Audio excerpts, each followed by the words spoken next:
Pagi Pak Adi dan teman-teman. Perkenalkan, nama saya Ahmad Akbar Kamilin dari kelas LA10 Prodi IBC. Di sini saya akan memperkenalkan untuk produk bisnis model yang akan saya jelaskan. Produk ini adalah GoPro. GoPro merupakan bentuk dari kemajuan teknologi yang dikenal pada kalangan muda, khususnya yang memiliki hobi berpetualang maupun traveling baik di darat, gunung, maupun di air.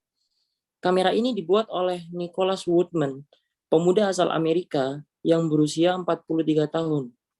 Inspirasi terciptanya kamera GoPro berasal dari hobinya yang suka berolahraga selancar. Dengan itu, ia membayangkan dapat merekam kegiatan berselancarnya. Namun, dengan kamera yang memiliki ukuran yang lebih praktis, ia awalnya membuat mode kamera dalam skala besar. Hal ini dilakukan saat melakukan kegiatan berselancar di daerah Australia dan Indonesia. Ia berpikir kebutuhan akan kamera video yang mudah digunakan dengan menempel pada tubuh orang agar menangkap setiap gerakan dalam definisi tinggi sangat penting. Hal itulah yang kemudian menjadi inspirasi dalam pendirian GoPro ini. Dalam membangun perusahaannya, Nick Woodman dan istrinya mengumpulkan uang sebesar 30.000 US dollar. Perusahaan GoPro mengalami keberhasilan pada tahun 2012 dengan menjual lebih dari 2,3 juta kamera. Dengan penjualan yang 2 kali lipat sejak tahun penjualan massal yang dilakukan pertama kali ke sebuah perusahaan di Jepang. Pada tahun 2012, juga Woodman dijadikan miliarder karena kontrak dengan Taiwan mengakuisisi 8,88% saham di GoPro, sehingga membuat nilai perusahaan naik menjadi sekitar 2,25 miliar US dollar. Kemudian, 1 dekade kemudian, perusahaan GoPro menjadi perusahaan publik di mana berhasil menyerap ribuan karyawan. Walaupun saham sempat turun karena masalah produksi pada akhir tahun, namun GoPro telah bernilai 10 kali lebih banyak dari awal kali didirikan. Awal tahun, GoPro melakukan PHK 20% dari tenaga kerjanya dan menutup divisi drone yang berkembang. Saham perusahaan telah jatuh cukup dalam sejak 2014. Januari tahun 2015, Woodman mengatakan dia terbuka untuk menjual GoPro.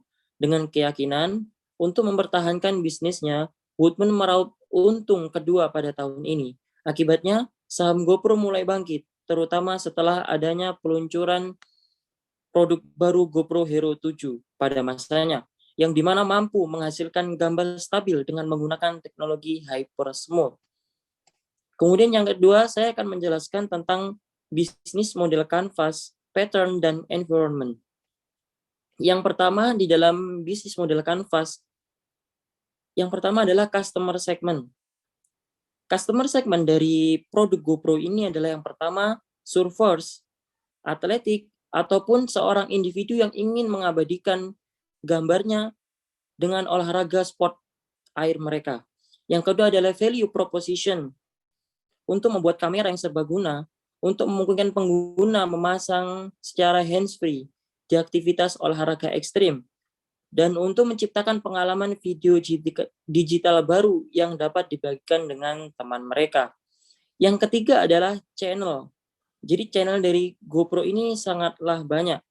Yang pertama adalah retail yang udah resmi. Yang kedua adalah ada big box retailer. Yang ketiga ada mid market retailer. Keempat sendiri adalah website official GoPro.com.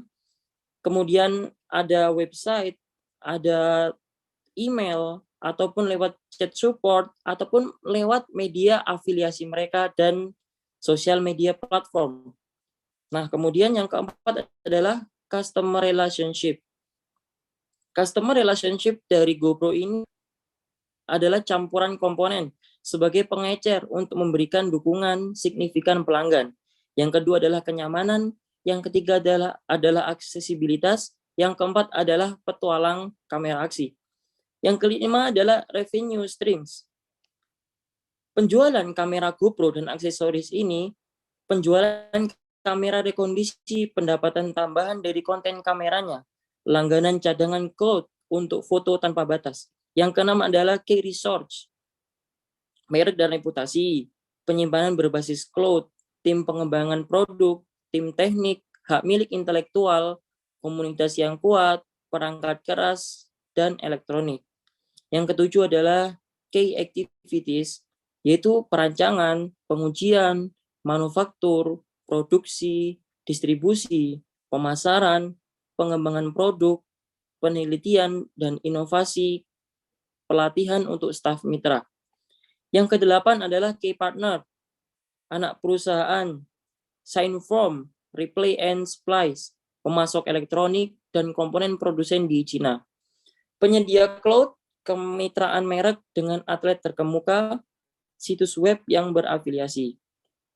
Yang kesembilan adalah cost struktur, penelitian dan pengembangan biaya produk logistik, pihak ketiga, dan biaya pengadaan, biaya perbaikan garansi, penjualan dan pemasaran, dan biaya administrasi.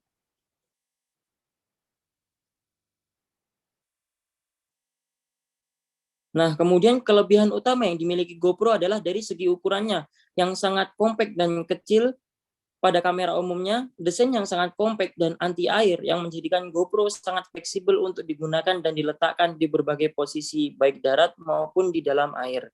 Kemudian ada kelemahan GoPro yang sering dirasakan oleh para penggunanya adalah kapasitas baterai yang hanya mampu bertahan 1-2 jam. Berbeda dengan kamera DSLR yang memiliki baterai yang besar, kapasitas memorinya pun sangat kecil. Sedangkan ukuran video yang direkam oleh GoPro sangat besar. Nah, kemudian ada pattern bisnis yang mempengaruhi GoPro, yaitu adalah pattern affiliation. Karena GoPro ini berfokus mendukung orang lain berhasil untuk menjual produk sehingga mendapatkan keuntungan langsung dari hasil transaksi yang berhasil. Nah, afiliasi biasanya mendapat untung dari beberapa jenis kompensasi bayar per jualan atau bayar per tampilannya. Kemudian, bisnis model environment yang mempengaruhi bisnis ini, yang pertama adalah market force, yaitu adalah kekuatan pasar. Kehadiran GoPro di Asia Tenggara sejak lama, hal ini sebagai prioritas lebih dalam mengeksplor kesempatan untuk berekspansi target pasar baru. Kawasan Asia Tenggara, terutama Indonesia, memiliki potensi yang tinggi karena pariwisatanya yang terus meningkat di skala domestik dan regional. GoPro akan menyasar segmen pariwisata yang sudah tech savvy dan penggunaannya dapat membagikan pengalaman mereka secara online. GoPro pun akan terus berkolaborasi dengan para distributor di Asia Tenggara untuk memenuhi kebutuhan pasar dengan cepat. Yang kedua adalah industry force atau kompetitor. Ada kamera Yuntap 1080p action kamera, Vitech Kidi Zoom action kamera, Intovadub action kamera, HD Cool 4K action kamera, Polaroid Cube action kamera. Yang ketiga adalah key trend. Analisis teknologi industri diperlukan dalam mencapai perkembangan dan diikuti oleh budaya masyarakat yang berdampak pada lingkungan dalam melakukan permainan GoPro. Akan memahami bagaimana cara merancang pesan pemasaran untuk konsumen industri perlengkapan dan fotografi. Faktor sosial yang dapat dianalisis GoPro ialah demografi, struktur, kelas, maupun budaya. Yang selanjutnya adalah value proposition canvas. Nah, ini yang pertama adalah customer jobs, pekerjaan fungsional, membantu dalam pengambilan video dengan kamera yang berkualitas. Yang kedua adalah pekerjaan sosial, membantu para fotografer maupun vlogger dalam pengambilan video agar tampak trendy dan lebih fleksibel dibawa kemana-mana. Yang ketiga adalah pekerjaan pribadi atau emosional, merasa terbantu karena GoPro memiliki banyak fungsi dan didukung dengan model kamera yang minimalis. Kemudian ada yang harga affordable. Yang keenam adalah customer pains. GoPro memiliki kelemahan pada memori yang kurang banyak untuk menyimpan data, sehingga para konsumen merasa kurang. Yang kedua, GoPro tidak memiliki kapasitas baterai yang besar. Yang ketiga, dibutuhkan keahlian khusus untuk memainkan GoPro. Yang keempat adalah bentuk yang kecil sehingga GoPro tersebut gampang hilang. Yang ketujuh adalah customer gains. Desain yang compact, mudah dibawa untuk traveling, membantu water sport, membantu solo traveler, membantu solo photographer. Nah, kemudian ada produk and service GoPro. Yang pertama adalah physical atau tangible. Ini adalah produk berupa fisik, yaitu manufaktur GoPro Hero 10 Black Edition 23 megapiksel kamera action, GoPro Max 360 view kamera action 5K, GoPro Hero 9 Hyper Smooth. Kemudian ada intangible atau produk yang berupa hak cipta, yaitu adalah sensor copyright dan kamera copyright yang dijual oleh GoPro. Yang ketiga adalah digital, cloud provider, website online store official, exclusive offer, official guarantee. Yang keempat adalah finansial, produk warranty repair cost, dan sales and marketing cost. Kemudian poin ke-10 adalah pain reliever. Produk GoPro bergaransi official resmi dari perusahaannya. Yang kedua adalah terbukti produk layak dijual karena melewati uji quality control. Yang ketiga, lensa dan sensor kamera terbaik. Yang keempat, dukungan pusat layanan. Yang kelima, penawaran harga produk spesial. Yang keenam, pengiriman gratis dan cepat aman. Kemudian poin ke-11 adalah gain creators. GoPro ini menggunakan prosesor baru GP2, meningkatkan performa kamera, resolusi tinggi mencapai 5K 60 fps, dukungan slow motion 4K 120 fps, tangkapan layar sangat bagus karena peningkatan lensa GoPro itu 23 megapiksel. Dan chip GP2 lebih optimal pada kondisi kurang cahaya karena 3D noise reduction dan local tone mapping. Nah, kemudian poin terakhir adalah pembelajaran bisnis saat rintisan wirausaha. Saat akan membangun suatu usaha, pada awalnya dibutuhkan yang namanya inovasi. Nah, dengan adanya inovasi dapat membuat kita terpacu akan ide dan kebutuhan bisnis yang akan dicapai. Hal ini dapat ditemui dari segi sosial, budaya, lingkungan, dan juga ekonomi. Setelah ditemukan inovasi, hendaknya sebagai wirausaha, kita menentukan peluang baru untuk memulai bisnis dan juga mentarget jalannya usaha agar tetap maju. Seperti perusahaan GoPro, yang dimana pemiliknya memiliki inovasi karena hobi berseluncur di air yang dimiliki. Dan dari situ, ia mengembangkan kamera yang memiliki kualitas tinggi dalam pengambilan gambar untuk seorang petualang maupun orang yang memiliki hobi untuk direkam. Nah, dari situ baru harus menyiapkan model pembangunan usaha dan melakukan produksi dengan mengikuti perubahan zaman agar produk yang diciptakan dapat dinikmati dari waktu ke waktu. Dari sini kita belajar bahwa inovasi dalam bisnis menentukan bisnis yang akan kita bangun dan bagaimana keberlanjutan bisnis tersebut.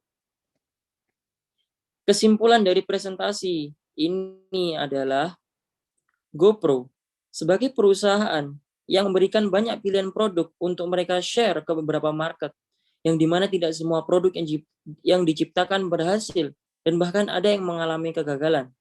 Dengan banyaknya persaingan GoPro dari segi harga yang lebih murah dan juga kualitas, membuat GoPro memunculkan ide baru yang berbentuk penciptaan drone karena pada saat itu sedang ramai. Namun, hal ini juga mengalami kegagalan sehingga perusahaan menarik produk drone mereka setelah beberapa persen penjualan telah tersebar. GoPro sebagai perusahaan yang sudah dikenal di seluruh dunia tentunya menawarkan pelayanan yang tidak diragukan lagi, mulai dari garansi, pengiriman, keamanan, dan produk yang akan dikeluarkan sebelumnya sudah melalui quality control. Dan yang terakhir adalah lesson learning. Saat akan membangun suatu usaha pada awalnya, dibutuhkan yang namanya inovasi. Dengan adanya inovasi, dapat membuat kita terpacu akan ide dan kebutuhan bisnis yang akan kita capai. Hal ini dapat ditemui dari segi sosial, budaya, lingkungan, dan juga ekonomi.